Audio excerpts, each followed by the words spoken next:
The moment the bowl slipped, the whole room froze.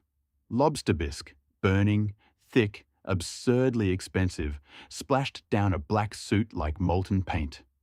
A drop hit the white linen with a soft, final tick. The entire restaurant went silent. Cutlery hung in the air. A pianist's hands stalled above the keys. Even the kitchen pass went quiet, like the building itself was listening. Everyone knew the name in the back booth. Damian Moretti. The man people called a billionaire in daylight and something else at night. Every guest waited for him to destroy the waitress who just drenched him, to end her with one quiet order. But what he did instead turned the accident into a trap, and the trap into a war that would swallow anyone standing too close. Stay until the end. If you want more stories like this, hit like and comment what city you're watching from. Evie Hart stood with empty hands and a full body tremor. Heat rose off the soup. Cold rose off the room. Her shoes skated on the marble where she'd slipped, and she knew she hadn't slipped. She'd been clipped. A shoulder that didn't apologize. A shove dressed up as crowding. Damian didn't wipe his jacket. He didn't stand fast. He just looked at her as if she were a detail on a map. "Your name," he said. His voice was low, but it reached every table. "Evie," she managed. "Last." "Hart." For a fraction of a second, something flashed in his eyes. Not anger. Recognition. What she didn't know was that her last name still had weight in his world. Damian lifted 2 fingers. His men moved without sound. The front doors clicked. Locked. The music died mid-note. Phones disappeared under palms, as if the air itself had threatened them. "Nobody leaves," Damian said. "No calls, no cameras." A woman near the window whispered, "Oh my God," and then swallowed it. Evie's manager hovered behind her, white-faced, but Damian's security stepped between them like a wall. Evie tried to speak. "I'm sorry, You tripped," Damian said, and it wasn't a question. Evie swallowed. She saw it again. The narrow aisle, her tray, the bump, the tilt, the bowl flying like it had been aimed. "Someone hit me," she whispered. Damian's gaze didn't blink. "I know." That word punched the air out of her lungs. He turned his head a degree, listening to his security chief. Then he looked past Evie's shoulder toward the bar. "Show me," he said softly. Evie followed his eyes and felt her stomach drop. A man sat alone, too still for a place this loud. Hoodie under a coat, baseball cap low, a silver watch catching chandelier light. He stood and walked toward the hallway like he belonged there, like this was his exit. "That him?" Damian asked. Evie's throat tightened around the truth. Whiskey and winter cologne hit her again, the same scent that had brushed her shoulder. "Yes," she breathed. Damian didn't raise his voice. He simply lowered his hand. 2 men drifted after the stranger. The hallway door opened, then closed. No scream, no struggle, just the soft, dead sound of a problem being removed. The room tried to pretend it hadn't seen anything. Glasses clinked too loudly. Someone laughed once and stopped. Evie couldn't move. Now she was sure she was in something that didn't have an HR department. Damian stood, soup-stained and calm, and took 1 step toward her, close enough that she could smell cedar and smoke on him under the bisque. "You were pushed," he said. "Someone wanted me angry. Someone wanted a scene. And they used you because you look harmless." Evie's voice cracked. "I didn't know. I swear." Damian held her gaze like a lock. "I believe you," he said. Then he made it worse. "That doesn't make you safe." His security chief slid a small black card onto Evie's tray. No logo, just an address and a time. 1:10 a.m. under it, printed clean as a death certificate, was her full name. Evie Hart. She hadn't given anyone that. "After your shift," Damian said, "you come upstairs, alone." Evie's manager made a strangled sound. Evie tried to find courage in the noise of the kitchen, the clatter, the normal life behind the swing doors. But the dining room wasn't normal anymore. It was a held breath. "Why me?" Evie whispered. Damian's eyes slid to the rain-slick street beyond the glass. "Because whoever shoved you tonight will come back," he said, "and because you just got close enough to me to become useful." He turned away like the decision was already signed. "Finish your tables," he added over his shoulder. "Act normal." Evie's legs obeyed on borrowed strength. She walked back toward the service station, card hidden under her palm, feeling every rich stare scrape her skin. Then she saw it, tucked beneath a stack of folded napkins. Another strip of paper, not handwritten, printed. Her mother's hospital room number, and one line beneath it. "We can talk about your father too. Subscribe, because the next scene changes everything." Evie worked the rest of the shift like a person pretending her skin wasn't gone. She refilled water glasses with hands that wouldn't stop shaking. She smiled until her cheeks hurt. She apologized for things that weren't her fault. Every time the kitchen doors swung, she expected someone to grab her and pull her into the dark. Damian stayed in the back booth, soup-stained and untouched, a quiet center of gravity that bent the room around him. People kept eating because people always kept eating. But nobody met his eyes. Not once. And every time Evie passed his table, his security watched her like she was already evidence. When the last dessert was cleared and the last credit card signed, the restaurant finally exhaled. The chandeliers still glowed. The marble still shined. But the air felt thinner, like something had been taken out of it. Evie clocked out with a numb swipe of her finger and tried to walk straight to the employee exit. She got 3 steps before a man in a black suit stepped into her path.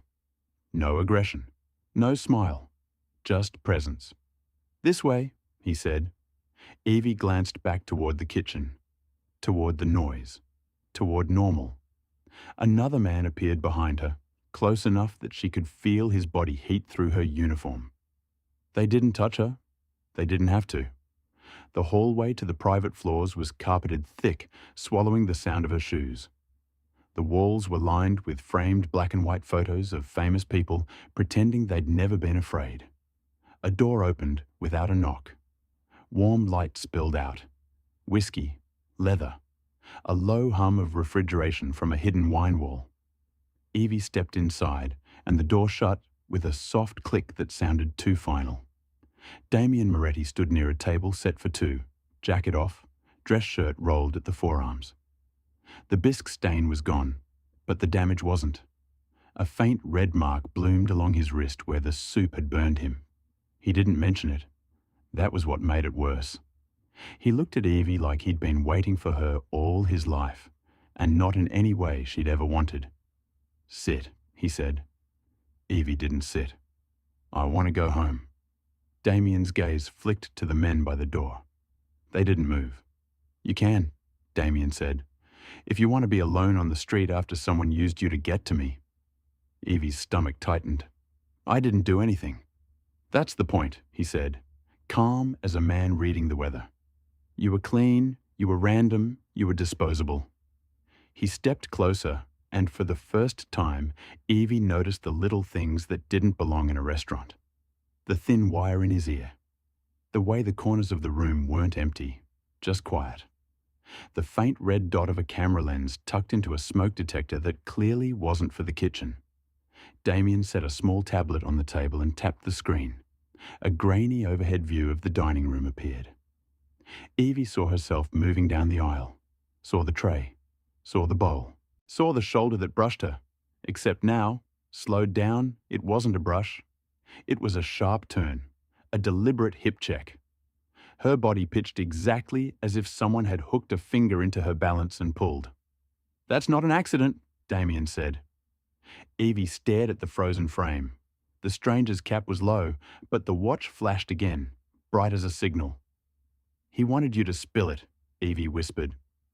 "He wanted you to react," Damian corrected. "People came tonight hoping I'd show my temper. That's when mistakes happen. That's when bodies drop. That's when phones record and enemies sell the clip." He watched her face for a reaction, measuring fear like it was currency.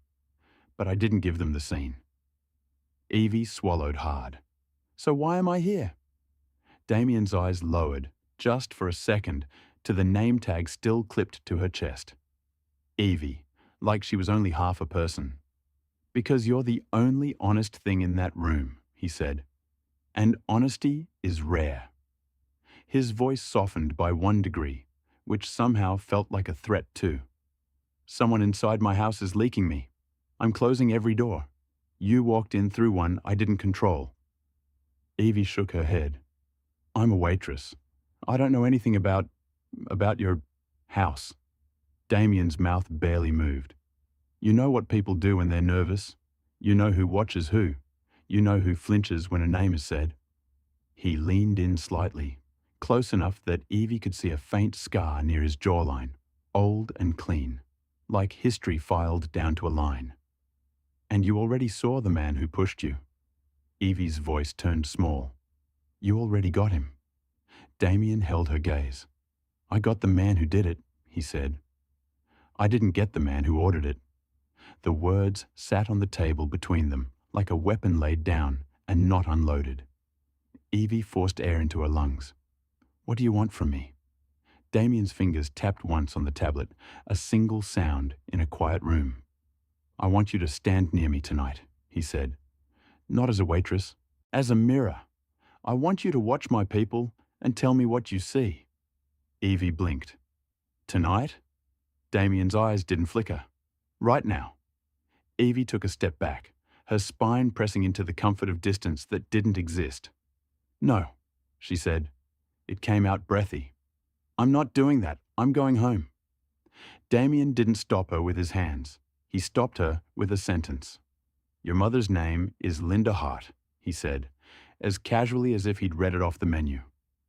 Evie froze. The blood left her face so fast she tasted metal. Damian's voice stayed calm. "St. Mercy's, Oncology Wing, room 614. He watched the shock land and didn't look away. "You work doubles because insurance stopped covering the good medication. You pay in cash when you can. You hide the rest." Evie's fingers curled until her nails hurt her palm. "How do you—" "Because you're not the first heart I've met," Damian said. The way he said it made her chest tighten. Like her last name was a door he'd opened before. Evie tried to steady her breathing, but the room seemed to tilt anyway. "If you touch her—" "I'm not your enemy," Damian said, and the way he said it made it sound like he could be worse than one. He moved to the table and poured a glass of water, the ice clicking softly. He slid it toward her like a peace offering that came with strings. "Here's what happens next," he continued. "Option 1. You walk out of this building alone. The people who pushed you learn you were pulled into my room. They assume you heard things. They clean the loose end." Evie's throat worked. "Option 2? Damian's eyes locked on hers. "You help me find the leak," he said, "and I make sure your mother never worries about a bill again." Evie stared at the water, at the tiny bubbles clinging to the ice, at how normal it looked. "That's not help," she whispered. "That's purchase." Damian's mouth hinted at something that wasn't a smile. "Call it what it is," he said. "It's survival." Evie's mind raced, grabbing at anything solid. She thought of her mother's thin hands, the hospital smell that never washed out of her hair, the way she'd promised, last week, that things would get better soon. Evie looked up. "One night," she said, voice shaking but clear. "I do this one night, then I'm out." Damian held her gaze for a long moment, as if deciding whether he respected the line or wanted to step over it. "One night," he agreed, and then he made sure she understood what she'd just signed without ink. "But listen carefully," Damian added, quiet as a blade. "If you lie to me, you won't make it back to that hospital." Evie's pulse hammered. "I won't lie." Damian turned his head toward the door. "Get her something to wear," he said. "No apron, no name tag." The men moved. A garment bag appeared like it had been waiting. Evie's hands trembled as she unzipped it and saw a simple black dress inside, expensive in the way it didn't need a label. She looked up. "Why are you doing this?" Damian's eyes were unreadable. "Because someone thought humiliating me in public would weaken me," he said. And because they didn't think about what happens when I get quiet. He stepped past her toward a second door at the back of the room, and the air felt colder behind him. "Come," he said. Evie followed because the alternative felt like stepping into traffic blind. The door opened onto another corridor, darker, guarded, the kind of hallway that didn't exist for the public. At the end was a private dining room with a long table and low voices and men who turned at the sound of her footsteps like predators hearing something small enter the clearing. The private dining room felt like a different country inside the same building. No chandeliers, no music, just low amber light, reflecting off dark wood and glass, the kind that made faces look carved. Men sat around a long table like they'd been placed there on purpose, spaced out, backs straight, suits perfect, watches heavy. The air smelled of peppered steak and old money and something sharper underneath, like metal left in rain. Damian walked in first. Nobody stood in a rush. They rose in sequence, careful not to look eager. Evie followed half a step behind him, dress clinging to her like a borrowed identity, hair pinned tight, hands empty so nobody could accuse her of reaching. She was staff in the only way that mattered here, invisible unless someone decided otherwise. Marcus Vale, Damian's security chief, positioned her behind Damian's chair and murmured without moving his lips, "Don't speak unless he asks. Don't flinch unless you want them to know where to press." Evie's pulse kicked hard at her ribs. Damian sat. The room sat with him. A man to Damian's right leaned in slightly, silver at his temples, smile warm enough to fool strangers. Angelo Russo, Evie realized, because she'd heard the name whispered in the kitchen like a superstition. Underboss, second in command. The kind of man who could call you kid while deciding your lifespan. Angelo's eyes slid to Evie and away, dismissing her in a single blink. That dismissal felt practiced. Damian didn't look at Evie, but his hand lifted 2 fingers and dropped them, a silent instruction. Evie reached for the wine like she'd done 1,000 times. Her fingers were steady because fear had turned into focus. If she was going to survive this room, she needed to be useful. The first 10 minutes were business disguised as dinner conversation. Imports, construction, donations to foundations. Words said lightly with laughter that never reached anyone's eyes. Numbers floated by in coded phrases, the way gamblers talk about cards without ever naming them. Evie listened and built a map inside her head. When Damian spoke, the room leaned toward him without moving. When Angelo spoke, the room stayed relaxed, like he was oil on water. That contrast mattered. Then the door opened and the temperature shifted. A man in a charcoal coat entered with 2 bodyguards who stopped at the threshold like trained dogs. The man carried a narrow case wrapped in white paper, almost ceremonial. He smiled as he walked, and it was the wrong kind of smile. Too smooth, too sure, as if he'd already been forgiven. "Damian," he said, voice bright for a room this dark. "I brought you something. For the inconvenience." Evie's stomach tightened. The Calderone family name had been murmured by servers all week, ever since Damian started coming in more often, ever since men like this started appearing in corners. The messenger set the case on the table with both hands, like an offering. Damian didn't open it. He didn't thank him. He just looked at the messenger's throat and then his eyes. "You're late," Damian said. The messenger's grin didn't slip. "Traffic," he said, like the city could inconvenience men like this. Angelo chuckled softly, making it feel like a joke. "Open it," Angelo said, turning to Damian as if he had a right to suggest anything. Damian's gaze stayed on the messenger. "Open it," he repeated, and only then did the messenger's smile tighten. He unlatched the case. Inside was a single porcelain bowl, pristine white, with a silver spoon laid across it. The bowl was empty, but on the inside rim, in neat black ink, someone had painted one word: sorry. A few men exhaled quiet laughs. Others didn't move at all. Evie felt the room go thin, like oxygen was suddenly expensive. The message wasn't an apology. It was a reminder. We can reach you, we can embarrass you, we can do it again. Damian finally looked down at the bowl, then up again. His face didn't change, but Evie saw his hand tighten once on the edge of the table. Micro-movement, controlled, weaponized restraint. "Cute," Damian said. "Tell your boss I'm touched." The messenger leaned in, enjoying himself now. "It's not just about touching," he said. "It's about balance. The city's changing. Everyone's adjusting." He glanced around the table, letting his eyes rest on Angelo half a second too long. Evie saw it and felt her skin prickle. That look was a hook thrown into water to see who bit. Angelo smiled back, easy, like a man who never panicked. But his left hand, resting near his glass, trembled once. Just once. He covered it by reaching for a fork. Evie noticed because she'd spent her whole life noticing men who smiled while they lied. Damian's voice stayed calm, almost bored. "If the city's changing," he said, "you should learn to swim."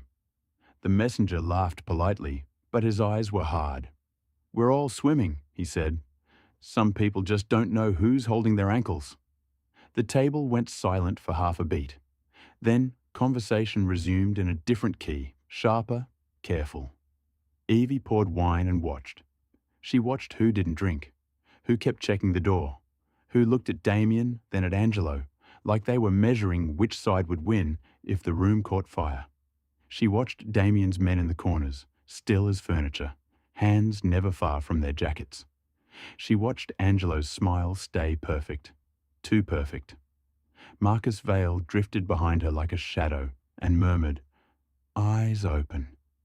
Evie's throat went dry. She wanted to tell Damian what she'd seen, the tremor, the look, the way the messenger had tested the table. But how did you whisper, "Your right-hand man might be selling you," in a room built to hear secrets? Then Damian shifted his chair an inch, and Evie understood. He wasn't just letting her watch. He was giving her angles.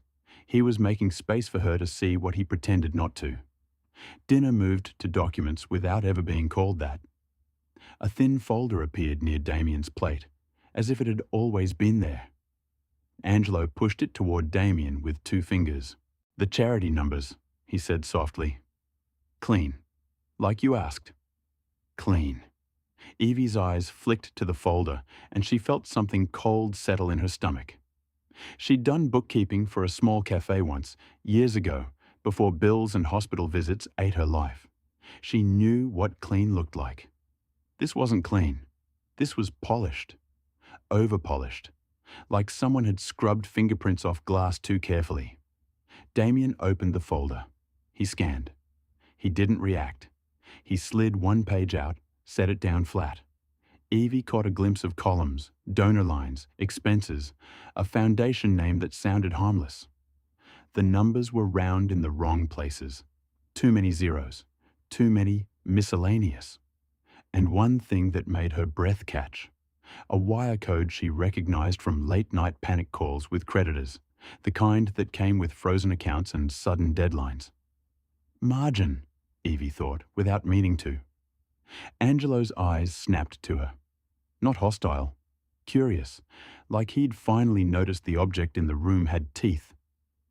Damian didn't look up, but his voice lowered. "You see something?" he asked, to Evie, like he was asking her to refill water. Evie's mouth went dry. Every man at the table went still, in a way that pretended to be casual. She began, and felt Angelo's attention press on her like a hand at her throat. Evie forced herself to look at the page. "Those withdrawals," she said carefully, pointing with her gaze instead of her finger. "They're timed around market opens, and the transfers, they're layered, like someone's trying to hide exposure." Angelo chuckled, smooth. "She's a waitress," he said, amused. "She knows markets now?" Evie felt heat rise up her neck, humiliation trying to grab her the way fear had. But Damian's voice cut through it, quiet and final. "She knows what she knows," he said. Angelo's smile didn't break, but Evie saw his jaw tighten once. Damian slid the page back into the folder without comment, like the moment hadn't happened. But when he lifted his glass, he tipped it slightly toward Evie. Barely. A signal. I heard you. Keep watching. Dinner ended without a formal ending. The messenger left with his empty bowl and his smug apology still intact. Men stood, exchanged handshakes that looked friendly and felt like knives. Angelo approached Damian last, smile warm, voice low. You're carrying a lot of weight lately, he said. Maybe you should let someone help you hold it. Damian met his eyes. I am, he said, and for a second Evie didn't know if he meant Marcus, or himself, or her. When the room cleared, Marcus Vale stepped close to Evie. He wants you in the side office, he murmured. Quick. Evie followed Marcus through a narrow door she hadn't noticed before, into a small back office lined with liquor invoices and locked drawers. The hum of a safe filled the silence. Marcus moved to the doorway, guarding it. 2 minutes, he said. Look for anything that feels wrong. Evie's hands shook as she scanned the shelves. Paperwork, old menus, a ledger binder half hidden behind a row of labeled bottles, thick and dusty like it didn't belong with the new files. She pulled it free. The cover was plain. But when she opened it, the first page hit her like a slap. A list of shell companies, dates, signatures. And there, stamped clean and undeniable, was a name she hadn't seen in years outside hospital forms and old mail she kept in a shoebox. Jonathan Hart. Her father. The ink didn't look old at all. Evie didn't realize she'd stopped breathing until her lungs burned. Jonathan Hart. Her father. Printed like it belonged in this room. Not in a shoebox under her bed. Not in a past she tried not to touch. Her fingers hovered over the ink, afraid the letters would smear onto her skin. Behind her, Marcus Vale shifted at the doorway. Time, he murmured. Evie tore her eyes off the page and forced it shut, but something inside her refused to let it go. This wasn't nostalgia. This was a live wire. She slid one thin sheet out, just one, folded it small, and tucked it into the seam of her dress where her hand could reach it fast. Then she shoved the binder back behind the bottles like it had never moved. Her heartbeat sounded too loud for a room built for secrets. The office door opened. Damian stepped in alone. He didn't ask what she touched. He looked at her face and already knew what she'd seen. You found it, he said quietly. Evie's voice came out brittle. My father's name. Damian's eyes didn't soften, but his tone lowered, careful. He built the clean side of my world, he said. Then he disappeared. Evie felt a sick twist in her stomach. He didn't disappear. He left. The words tasted like a lie she'd been repeating for years. Damian took one step closer, close enough that the air changed around him. People like your father don't just leave without help, he said, or without leverage. Evie's skin went cold. She wanted to ask 100 questions. Where is he? Is he alive? Did you do it? But the hall outside filled with muted footsteps, men returning, chairs scraping, voices lowering. The wolves were circling back. Damian glanced toward the door like he could hear every shoe on carpet. We don't talk about this here, he said. Not with my people breathing near the walls. He held out his hand, palm up, not for the paper, just for her attention. You want answers? He added. You earn them. Evie's throat tightened. How? Damian's eyes locked on hers. You walk into the next room with me, he said, and you do exactly what you did out there. You watch, you listen, you tell me who's lying. The instinct to run flared hot, desperate. But another instinct cut through it colder. Someone already knew her mother's room number. Someone had printed her father's name like a warning. Running didn't remove her from the game. Running just made her an easier target. Damian turned and opened the office door. Marcus, he said, we're moving. Marcus nodded once, like he'd been waiting for that sentence all night. They didn't return to the big table. They cut through a back corridor and down a service stairwell that smelled like bleach and steel. Waitress' glamour stayed upstairs. Down here, everything was function.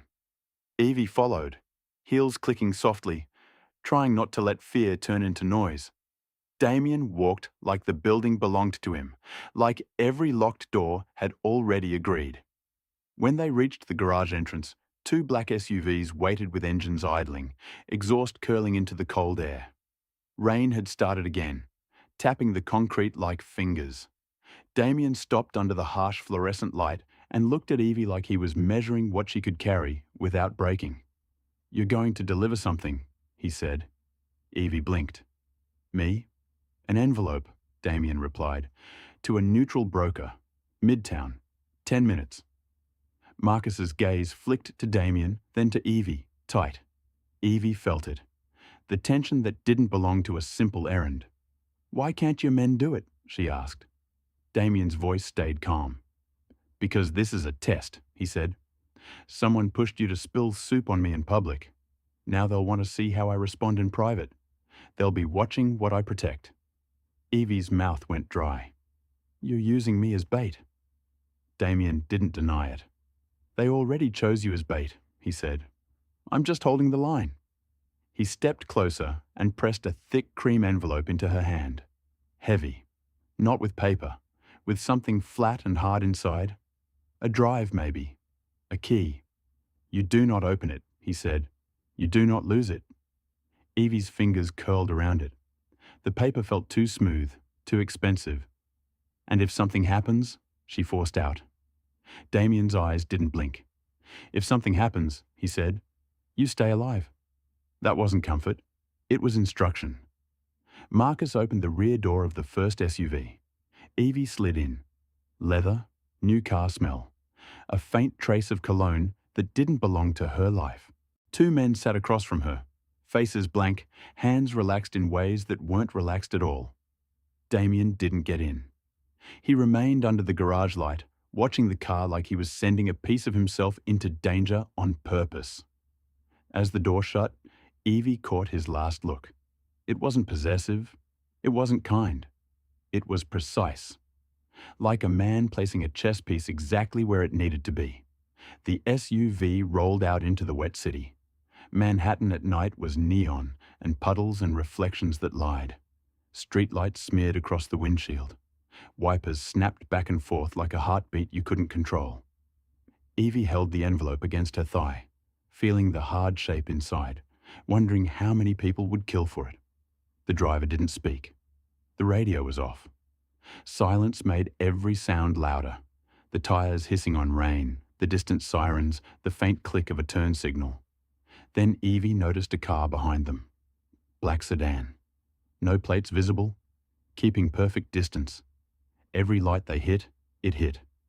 Every lane they changed, it followed with a delay that looked casual if you wanted to believe in coincidence. Evie leaned forward slightly, voice low. "We're being followed." The guard beside her didn't turn his head. "We know," he said. That chilled her more than the follower. They knew. They still drove. 2 blocks later, the first hit came without warning. Not bullets, not yet. A delivery van surged out of an alley like it had been waiting, cutting across their lane. The driver swore under his breath and yanked the wheel. The SUV fishtailed on wet asphalt. Evie slammed into the seat, shoulder jolting, the envelope clutched tight like it was glued to her hand. The van missed by inches, but that was the point. A distraction. The black sedan behind them surged closer. Another car appeared from the right, headlights bright, boxing them in. The world shrank to glass and rain and screaming tires. "Brace!" someone snapped. Evie's stomach dropped. The SUV lunged forward, trying to break through, but the sedan clipped their rear quarter panel with a controlled OODA, not to wreck them, to steer them, to herd them. Evie tasted panic, metallic and sharp. The driver fought the wheel, knuckles white. For a second, Evie thought they'd crash into a line of parked cars, and that would be it. Insurance forms, and blood, and headlines. But instead, the SUV slid hard into a side street she'd never noticed. Narrow and darker. lined with closed loading docks. The city noise fell away like a door shutting. A gate ahead swung open. Too smooth, too prepared. The SUV shot through and the gate snapped shut behind them. Evie's breath caught. They hadn't been chased into a trap. They'd been guided into it. The car stopped in a warehouse yard, lit by one buzzing floodlight. Shadows moved at the edges. Men stepped out of the dark like they'd been standing there the whole time, waiting for the exact second. Guns stayed low but visible, not for show, for certainty. The guards in Evie's SUV moved fast, doors opening, bodies angling, weapons appearing like magic. Evie didn't move. She stayed still because she finally understood the rule. Movement without permission gets you killed. A voice cut through the rain. Easy, it called. Smooth, familiar. Angelo Russo stepped into the light with that warm smile still intact, like this was just another dinner, another joke. Evie's blood turned to ice. Angelo lifted his hands slightly, palms out, the picture of reason. Nobody has to die, he said. Then his eyes landed on Evie and the envelope pressed against her thigh, and his smile sharpened by a fraction. We only need the girl and what she's holding. Angelo's smile stayed warm, while the yard around him stayed armed. Rain tapped the metal roofs like impatient fingers. The floodlight buzzed overhead, turning everyone's shadows into long, ugly things. Evie kept the envelope pinned to her thigh with both hands, knuckles white, because the moment she let it go, she knew she'd be reduced to a problem someone solved quietly. Don't make this dramatic, Angelo said, taking one slow step closer. You're not built for dramatic. Two men shifted behind him, guns still low, eyes locked on Evie like she was a package with a heartbeat. Evie's voice came out thin. Where are Damian's men?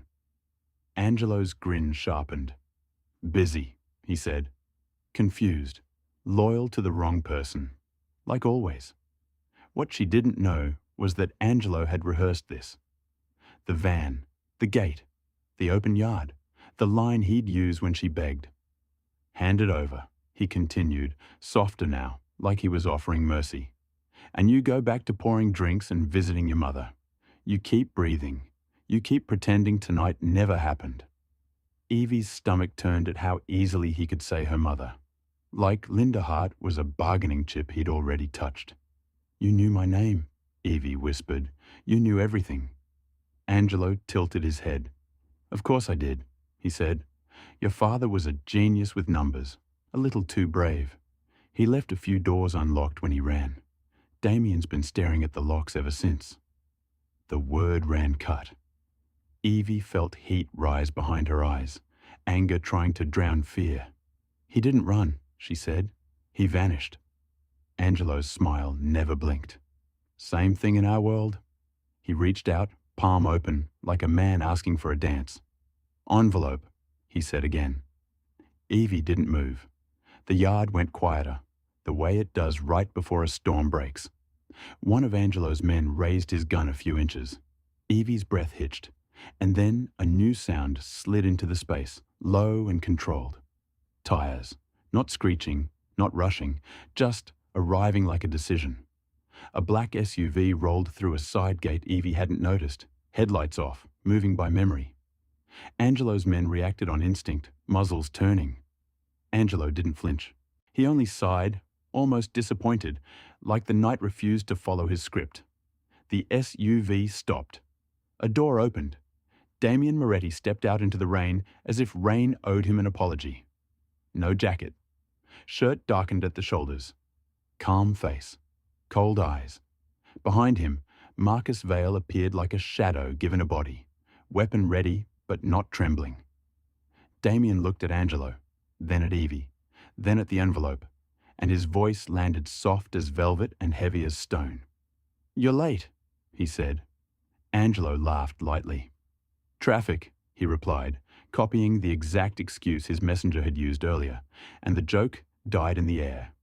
Damian walked closer, slow, hands visible, like he wasn't threatened by a circle of guns. That was the terrifying part. You did all this, Damian said, for something you still don't understand. Angelo's smile held. I understand enough, he said. I understand you're getting old, Damian. You're getting careful. The city doesn't follow careful. Damian stopped 3 steps from Evie. He didn't touch her. He didn't need to. He spoke to her instead. Open it, he said quietly. Evie's fingers tightened. It's what they want. Open it, Damian repeated, and his eyes didn't ask. They commanded. Evie swallowed, slid a nail under the flap, and tore it clean. Inside was a slim black drive and a folded document stamped with a notary seal. She unfolded it with shaking hands. The words blurred at first, then snapped into focus like a gun sight. Transfer of beneficial ownership. Moretti Holdings. Effective immediately. Her name was printed in hard, official ink. Evelyn Hart. Evie's mouth went dry. What is this? Angelo's smile finally twitched, just a fraction. Not fear, surprise. That was her first proof that Damian had planned further than Angelo.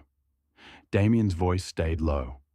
It's the part of my empire the law believes in, he said. The part people can't steal with a gun.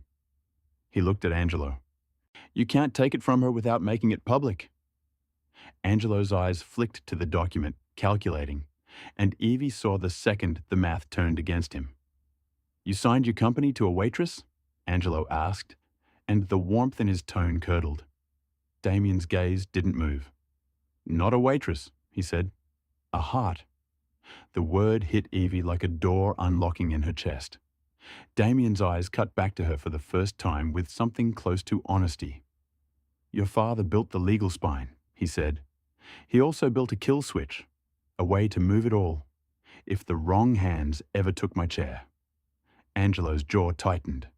He's lying, Angelo snapped at Evie, suddenly too loud. He's using you. Damian didn't argue. He let the truth do the work. I'm using you, Damian said, almost gentle, to keep you alive. Then he turned his head slightly, like he was listening to something only he could hear. Evie caught it too, far off, muted through rain. Sirens. Not one. Many. Getting closer fast. Angelo's men shifted, suddenly uncertain. What did you do? Angelo hissed. Damian's answer was calm enough to be cruel. I invited the law to a room full of criminals, he said, and I made sure the only clean thing in the room is standing right there holding the keys. Angelo's eyes snapped to Evie's hands, to the drive, and Evie understood with a sick jolt. The drive wasn't leverage for the broker. It was evidence, names, wires, dates. Enough to burn everyone here. Angelo's gun came up fast. Drop it, he barked, the mask finally cracking. Now! Time slowed into details.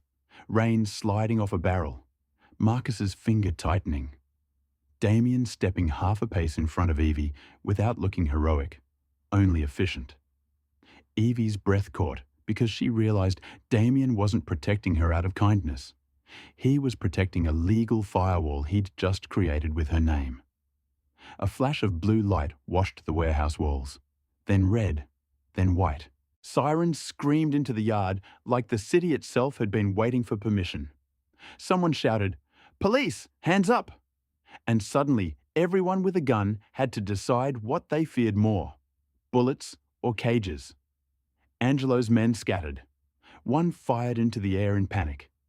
Another tried to run and slammed into an armored vehicle nosing through the gate. Chaos detonated. Marcus grabbed Evie's wrist and yanked her back behind the SUV, hard. She hit the door, breath knocked out, the document crumpling in her fist but not letting go. Damian didn't run. He stepped toward Angelo through the rain like this was the only conversation he'd come to have. Angelo aimed at Damian's chest, eyes wide now, the smile dead. You think this ends me? Angelo spat. Damian's voice cut through sirens and shouting, quiet enough that only the two of them would hear it. I think it ends your access, Damian said. Angelo fired. The shot cracked the night. Evie flinched so hard her spine screamed, but Damian didn't drop. The bullet tore through Damian's shoulder, a dark bloom spreading fast. And he still kept moving, like pain was a detail he'd already accounted for. He hit Angelo's gun arm with one sharp Buddha, turned the barrel away, and slammed him into the wet concrete. Angelo's breath left him in a grunt. Damian leaned down, blood mixing with rain, and Evie saw his eyes up close, cold, focused, and almost tired.